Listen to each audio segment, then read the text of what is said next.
Looking to buy, sell, or grow your business to position it for a sale? As the owner and managing partner of Sun Acquisitions, Domenic Rinaldi has personally been involved in over 300 M&A transactions. He has seen and done it all, consulting with large and small businesses across a broad range of industries. On M&A Unplugged, he'll interview buyers, sellers, and their advisors about their experiences scaling, selling, and acquiring businesses.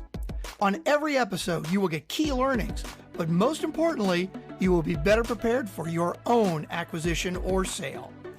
This is M&A Unplugged with your host, Domenic Rinaldi. I am pleased to welcome my guest today, Toby VanOver. Toby, along with his wife, Anne-Marie, started and built Sizzle Productions, a Chicago-based staging company. They built this business from scratch into a significant provider of residential and commercial staging services.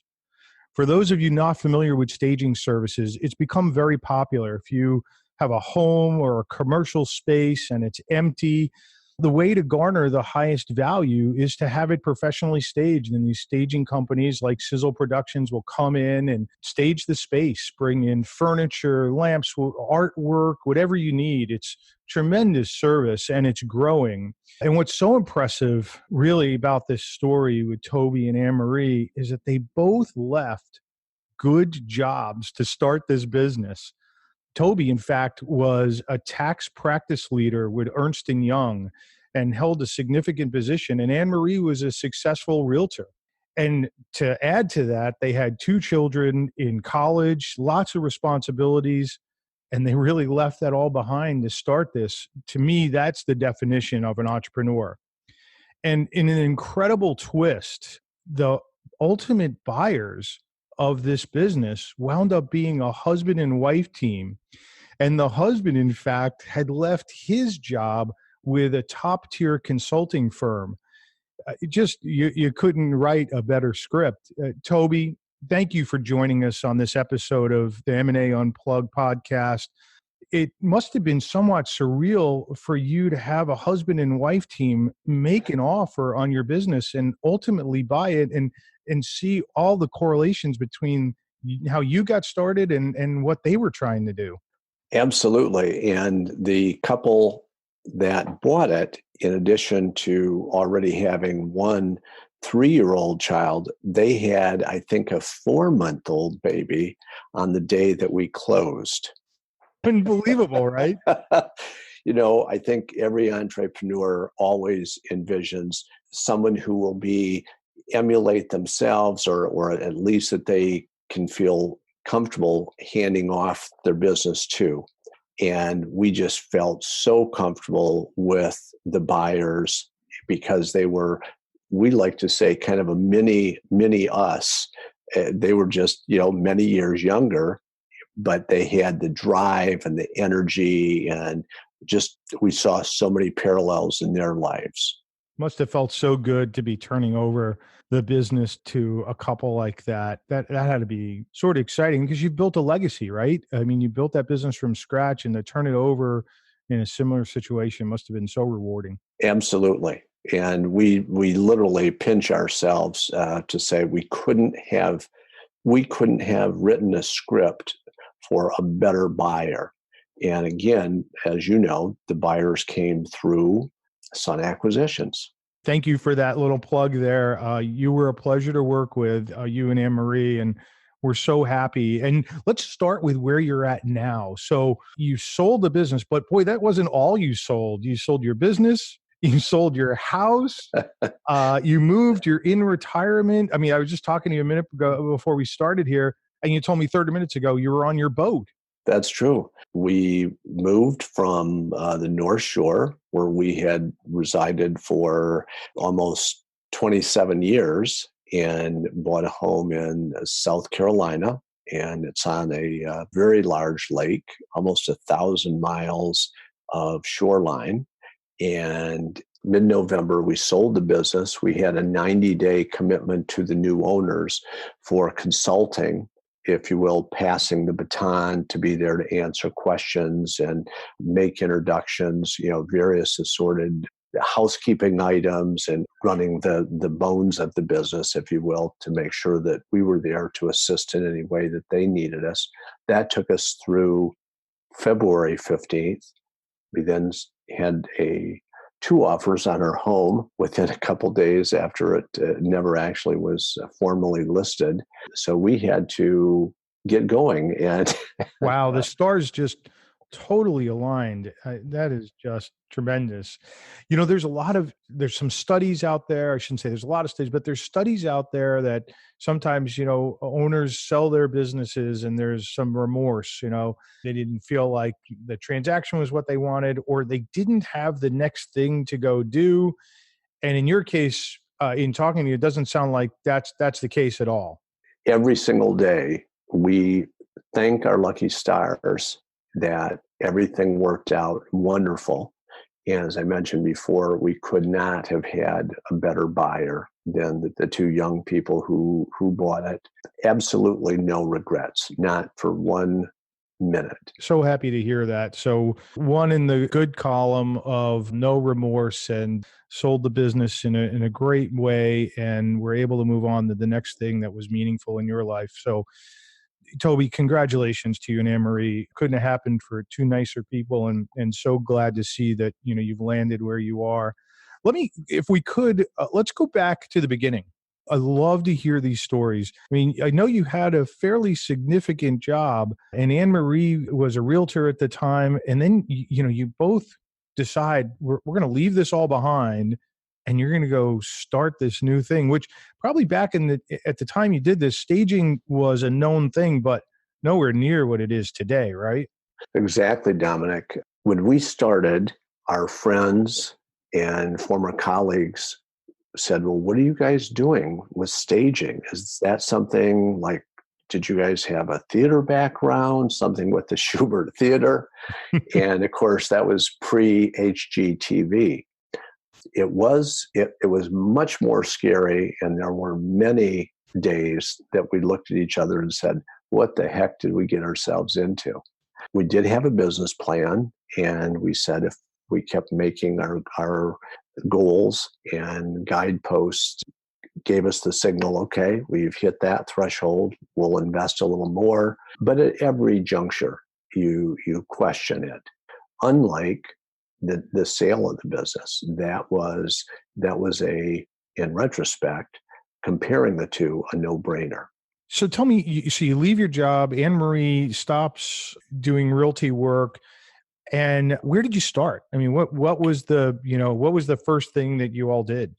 Well, as luck or fate and fortune would have it, our very, very, very first engagement was for a neighbor and friend who were having their home completely gut rehabbed. We had been out to dinner with them at the club. They were kind of having second thoughts about how much they had bitten off with their home rehab. We just cataloged that and said, gee, we're thrilled for what you're going to have at the end. Just keep focused on that. At the same time, literally the very next day, Anne-Marie received a call from another friend who was selling three of his properties on the North Shore, and he was having trouble.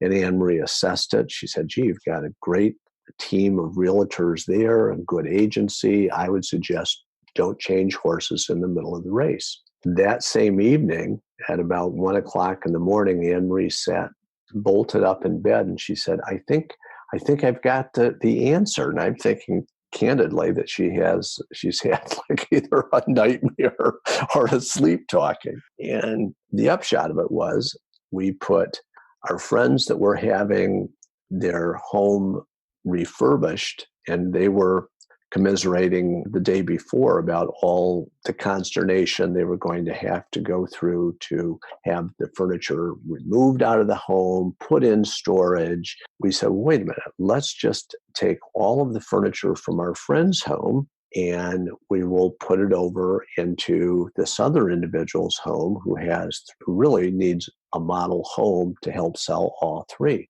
We got everyone together. Everyone thought it was a great win-win situation. And that was our absolutely first staging engagement. So you didn't have any, at this point, a staging inventory, and we can talk a little bit about that. So you had no staging inventory, but you took, all this furniture from one place and put it in another, and you were in business. Correct, correct. And then quickly on the heels of that, Anne Marie, a number of realtors had approached her to stage their listings, and she felt that the answer was always, thank you, that's very kind of you to ask, but that is her value added amenity when getting listings. And so she felt that she couldn't really give that service away or sell that service.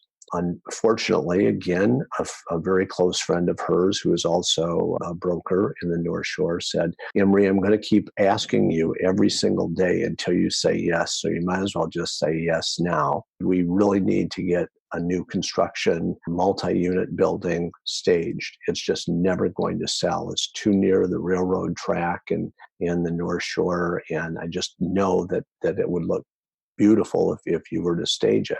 We took the assignment on with the understanding that she just couldn't tell anyone that we had done this for her, because she had already told numerous other agents the answer would be no. The agent Anne-Marie had agreed to stage the residence for left the country, and literally that very weekend that we staged it, it went under contract, and it was a cash offer, and the buyers of that condo wanted a quick close. That was one of the drivers for their wanting to buy this property.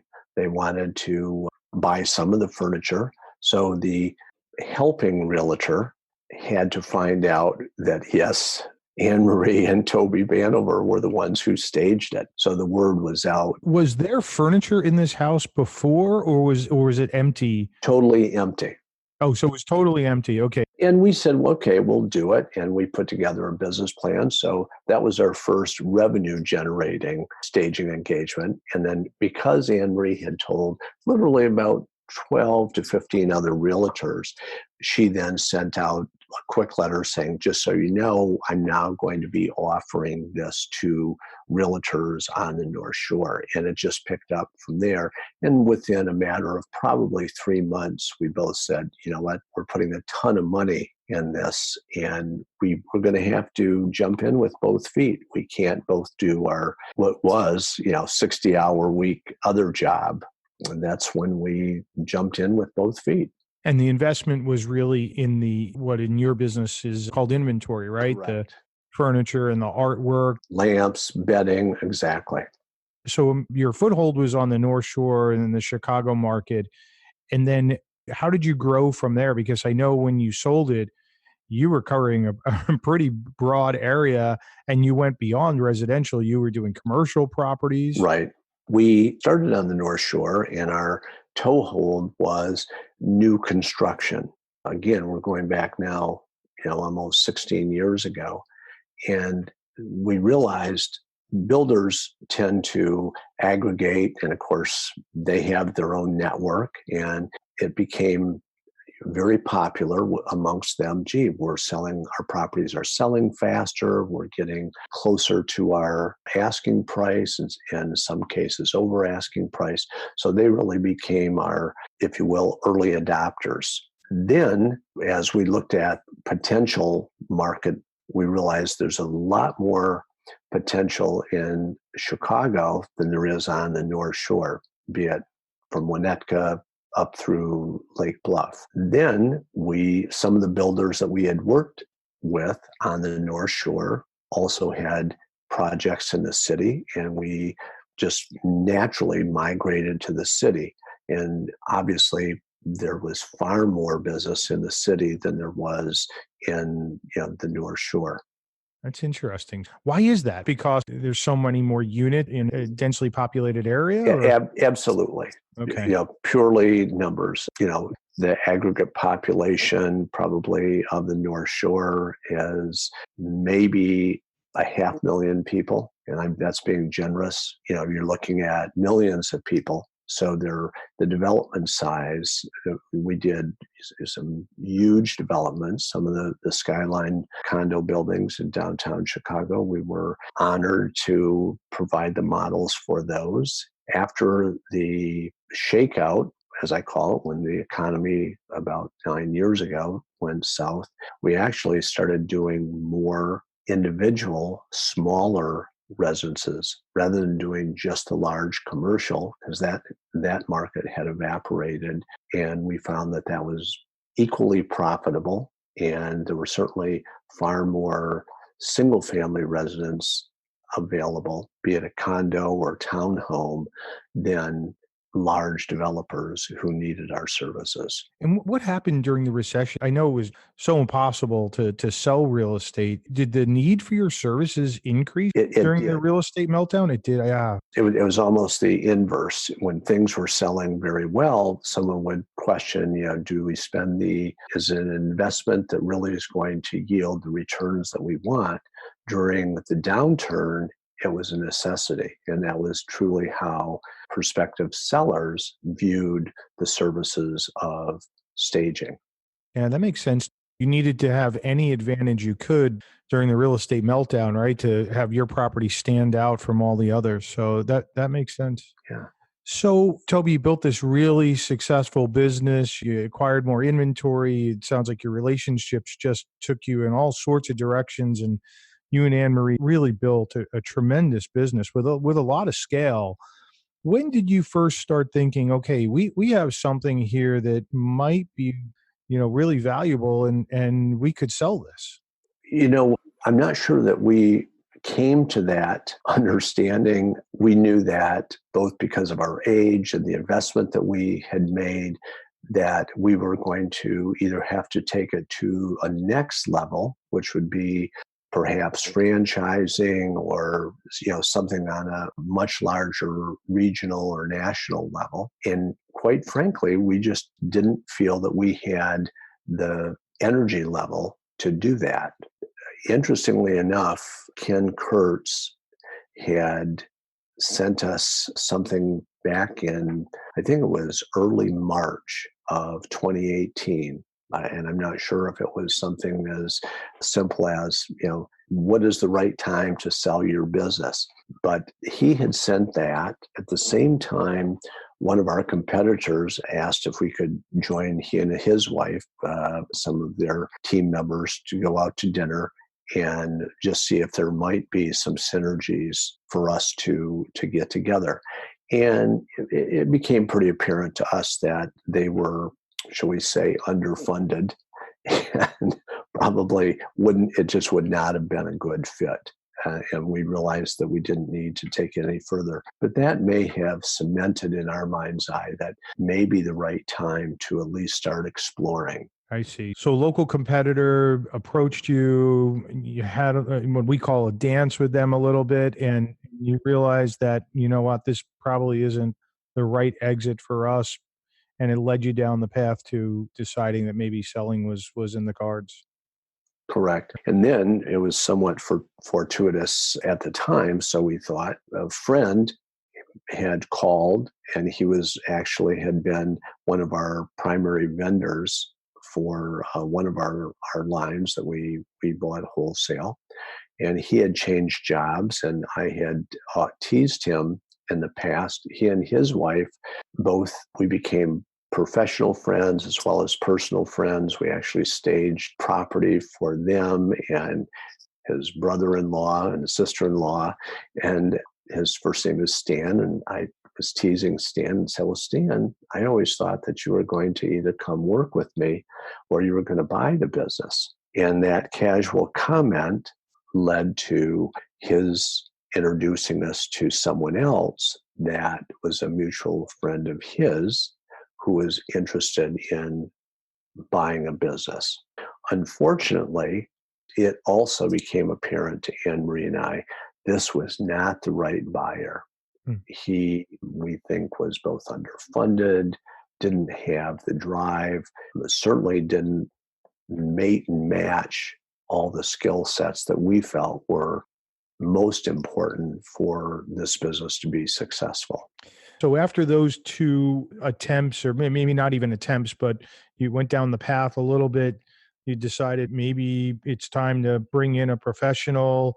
You hire our firm, Sun Acquisitions, and we go on to represent you. But I want to really talk about the process. Let's start at the highest level. What was your expectation of the process? And then how did that unfold for you? I'm just curious to see what your thoughts were coming into it and then how you felt at the end of the process.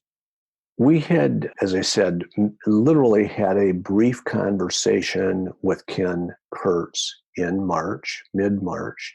In the first week of June, I think Ken had again sent us some kind of a flyer. We had kept in touch. And our expectation was that we wanted to sell the business, that we were not going to just dip our toe in.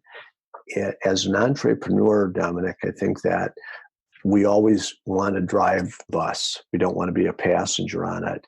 And I mistakenly thought that my experience with a big six, big four accounting firm and Anne Marie's sales acumen as a real estate broker, that we would be able to sell the business on our own. And it became apparent to us that we were going to have to turn to a professional firm like Sun Acquisition, who had the experience and the know-how to drive that process.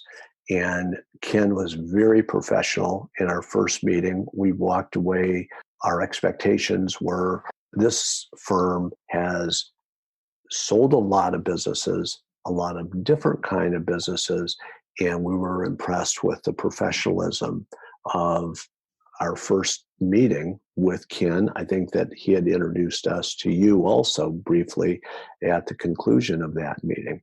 So you had never bought or sold a business before. Is that correct? No, I actually had owned another business many, many, many years before, but it was much smaller scale, totally unrelated, and it was something that I had only been involved in for a short period of time. So I had bought an existing business and within a matter of 4 years had increased it, sold it, flipped it, and then went in a different direction. Understood. I really had no, what I would call, experience with a professional company to sell a business before. So the process, let's break down the process. So you have the business valued, and then you get to market and you meet with buyers, and the buyers, ask you tons of questions, and then you get offers, and then you move in the diligence.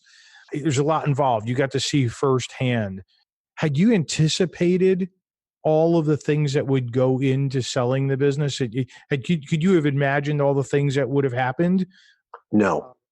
So talk to me about that, and talk to me about what were the surprises for you? Because I think the M&A Unplugged audience community would love to hear, where were you surprised along the way? Well, I was surprised with, actually, I hope I don't sound patronizing, but with the professionalism. And I'll give you an example.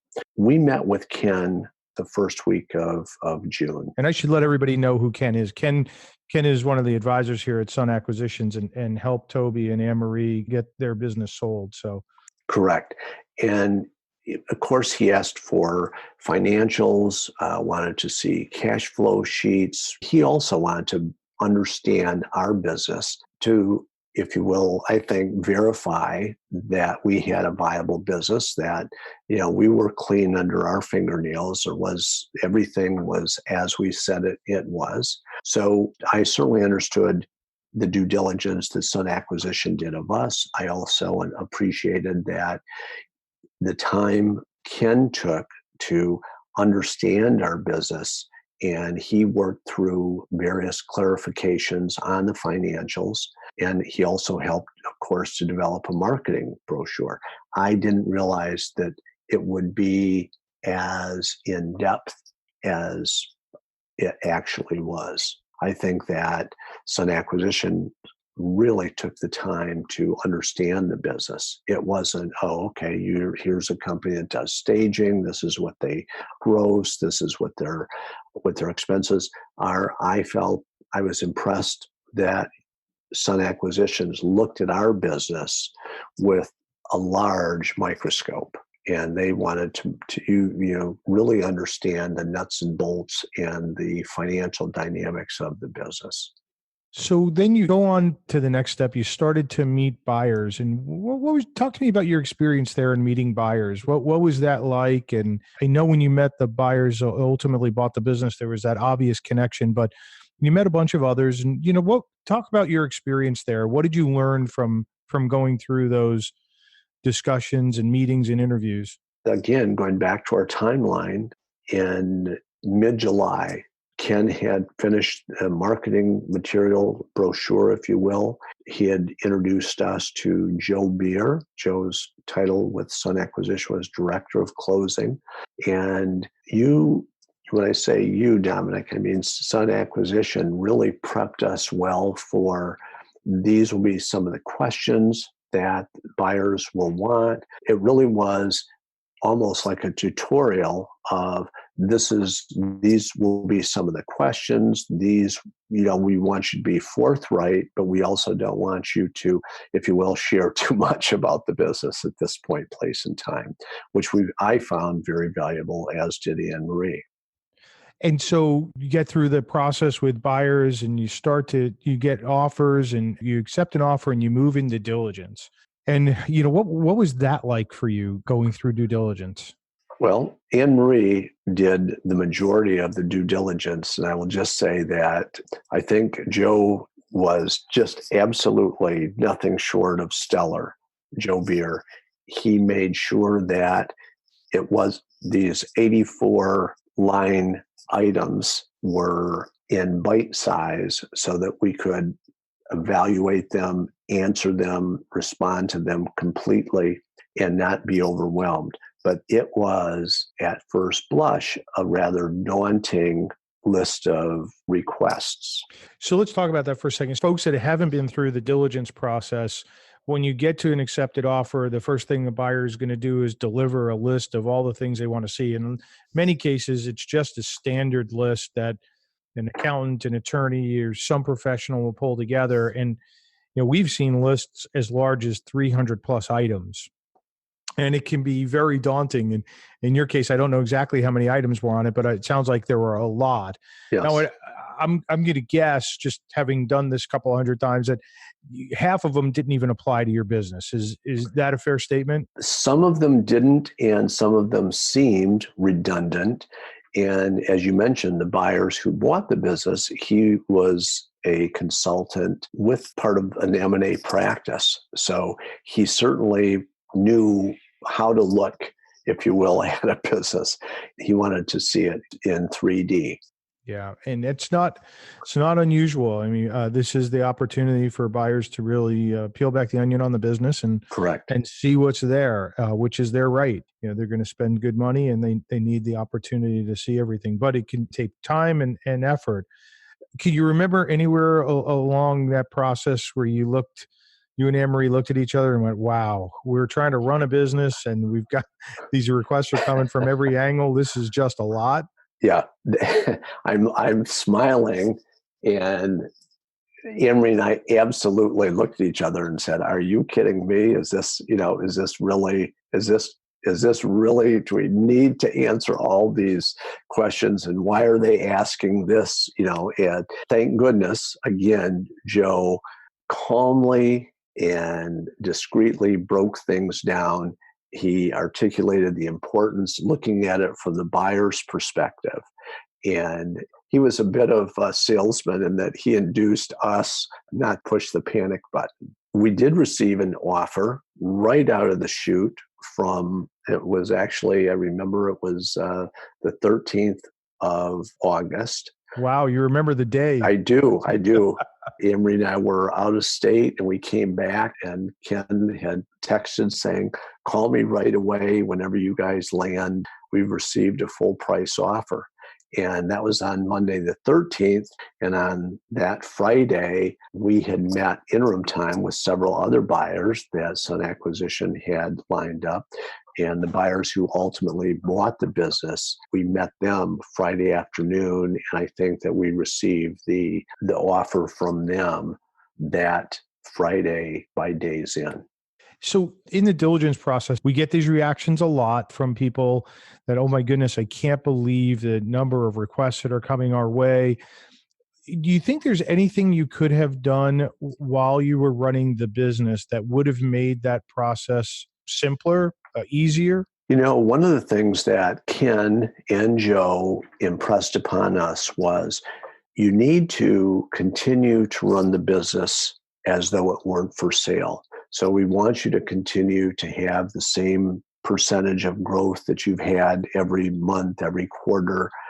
And this is just going to be a process that you have to kind of buckle in and do. And yes, there's no question it did take a lot of extra effort, but it was well worth the effort. Thank you so much for bringing that up. And to the M&A Unplugged podcast community, Toby brought up a really key point here that we try to impart to all of our clients.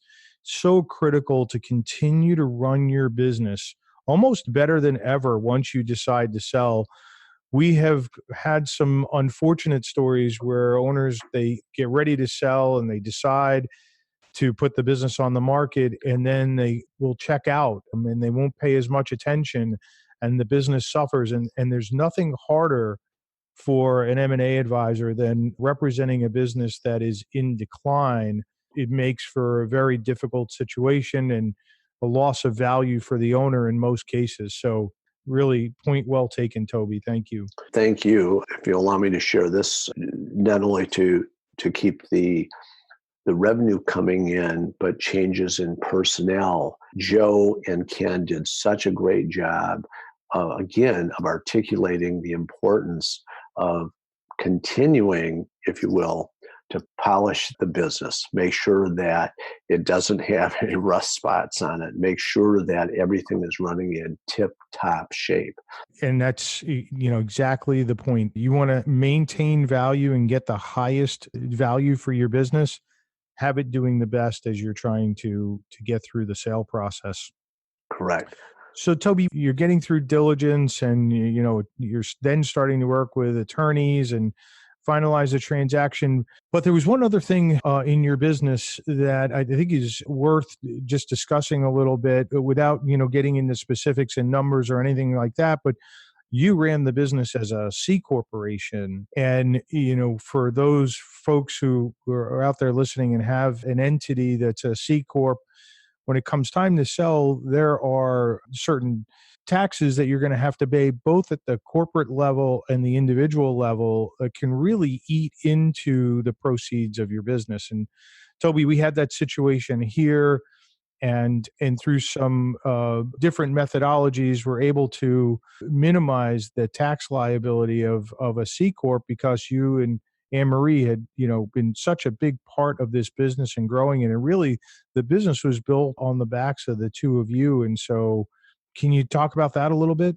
Well, Domenic, you're exactly right. And having been in a position with a Big Four company, I was almost embarrassed that I hadn't taken the time to really maximize, from a tax perspective, the structure of the business. And the way the C corporation and moving it over to a sub-S corporation, there really wasn't an easy way to, if you will, make the fix in a legal, long-term way. And we were fortunate enough, again, to have you and your team there to say, we think that there is maybe a way. I think, if you'll indulge me in this, I think that whether it's a professional company that's going to go public, we know that they oftentimes have used, had a small accounting firm, an attorney that maybe was a friend. But when someone's getting ready to sell their business, I think that it's just absolutely paramount to have your cadre of professionals, your attorney, your accountant, be completely up to speed on M&A. And if they're not, then it's time to develop that new relationship. And when I had voiced that concern And you, Dominic, were kind enough through Joe Beer and Ken Kurtz to suggest a couple names. Those professionals literally became part and parcel of our team to help sell the business. And they came up with a significant savings that we thought just wasn't even possible. This is such a key area. And I just would like to add on to that. I would suggest that the moment in time to actually even consult these folks is well in advance of once you've decided to sell. I've been in a lot of various seminars, and one of the truest things that I've ever heard is you should be running your business every day as though you're going to sell it, because that time, that moment in time may be forced upon you earlier than you would have liked. And so to maximize the value of your business, you really want to be paying attention to all of these things very early on. And I know it's a very hard thing for people to wrap their heads around because you're so busy building a business and maintaining what you have. But it won't take much to really consult with a couple of M&A advisors, a good M&A accountant, good M&A attorney, and M&A advisor, well in advance of when you're ready to sell. They can look at your business in certain ways and give you some great advice so that when the moment does arrive, you're in the best position possible, because it's not just about what you sell the business for, it's how much you keep and put in your pocket. And in this case, Toby and Anne-Marie, luckily you were able to not only have a nice purchase price, but also your net number was a good number because of the strategies you were able to deploy. So Agreed. And I think in retrospect, that what you just said should be underscored. It just is so important to have the right team in place long before, because in our particular case, we were running and playing catch up. And if you can imagine getting a new attorney, getting a new M&A accountant, they were excellent. It would have made the whole process less stressful if we could have had those people in place well in advance. Toby, thank you for those comments. I think this is really a great place to sort of wrap up. So Toby, I would ask you from a very high level, if there was one piece of advice that you would offer to other business owners about the process of selling their business, what would it be? I would say really trust your advisor at Sun Acquisition. I can't begin to explain the importance of line items that Ken and Joe shared with us during the process. Something as simple as an example, we really want to limit the interaction that you have. I want that to be structured. I don't want there to be, if you will, offline conversations. And when we first heard that, I thought that seemed, number one, a little restrictive. And second, I couldn't see the value in it. But we heeded their advice on things that were as simple as that and other more important facts, such as when we inquired about who would you suggest that we engage that would be part of the team for professional services, attorney, accountant. I think it comes back to really trusting them and having that leap of faith. And I think all entrepreneurs, we do things with a gut level and we take those risks. And I think once you make the commitment to go with the advisor, you really have to listen and heed their advice and their wise counsel, because you guys have done this hundreds of times. And as an entrepreneur, it's going to be maybe a once or twice event in their entire life. Yeah. Toby, thank you so much for those comments. I'm trying to get in the habit of asking all of my guests, sort of like my straw poll. This is my own way of, sort of taking a straw poll on books that people have read. So I'm wondering, is there a favorite book, whether it be a business book or any book in general that you've read that really had an impact on you in your life? I know that you had asked me this one other time, Dominic, and I really can't say any one book.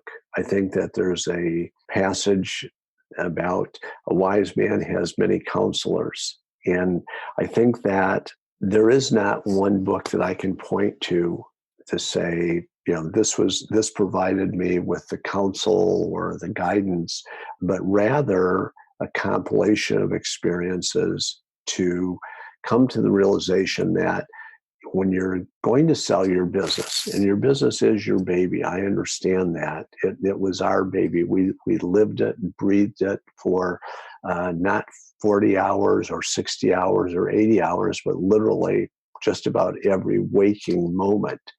You want to make sure that not only do you get value when you go to sell it, but you also want to make sure that it's going to be successful and it becomes a legacy for the next owner.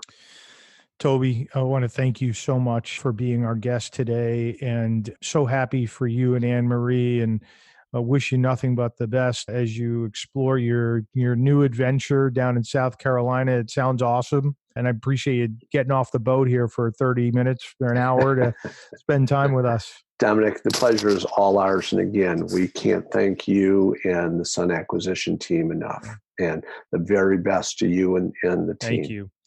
So M&A Unplugged community, let me just spend a minute summarizing a few of the key points that Toby brought up during our interview today. One, entrepreneurs have a natural tendency to want to do things themselves. As an entrepreneur myself, we're A-type personalities. There's nothing we can't do. But a common theme that I think you're going to hear from the people that we interview, and certainly from us, is having the right set of advisors involved in your business, not just when you're ready to sell, but while you're running it. And then certainly when you're ready to sell can really make a very significant difference in the value of your business, and not just what you sell it for, but how much you walk away with. The other thing that Toby covered a little bit was diligence, and how intrusive that can be, and how overwhelming that can be, and daunting.